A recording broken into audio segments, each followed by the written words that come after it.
Omukorogu gutangiye no kushaba okwebembirwa omushaija wa Ruhanga yona mwesigwa katonene obwe bari kusima muri Karooro ebyakorire Bushenyi.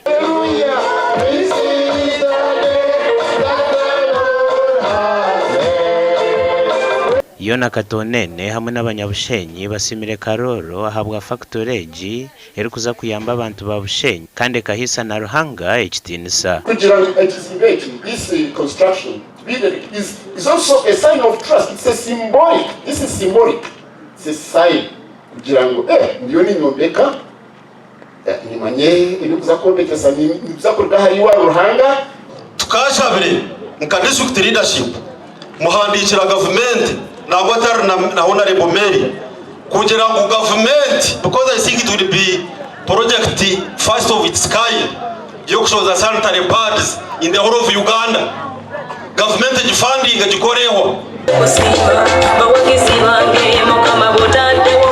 mu buhabuzi bwa Purezidenti obushomero muri Karooro ari kugamba hamukoro gutebekanizibwa abantu ba Bushenyi ahi bari Okwombeka fakitore abagambire ngo ebyome bya fakitore byahereze kugurwa equipment yo bajingurire ya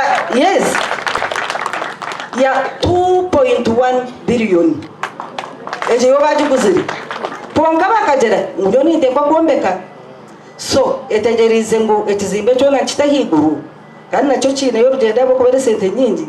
Karooro ayongere yagira ngo abantu bashemerere kusima mukuru w'ihanga ahabwo kuba byinje biri gukorwa na habwo butegeki burungi hati enanga ngeje ibambatera keyboard ina mapesha ga white ina mapesha ga black nizo political parties hati kostera oyamwiche shongoro fakitore Okwombekwa neza kwero gukora pads no kwegese by'emikono emyoga aho bishop wahumwire agambire ngo Karooro ashemerere kusimwa aho byakorire Bushenyi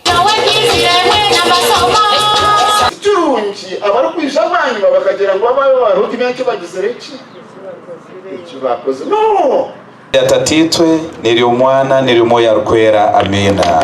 Thank you Mer Karooro okrut nagira ngo eki ndakigenerwa cyo kugira ngo abantu omuri Bushenyi n'eminyeto bagire kibaye gasira.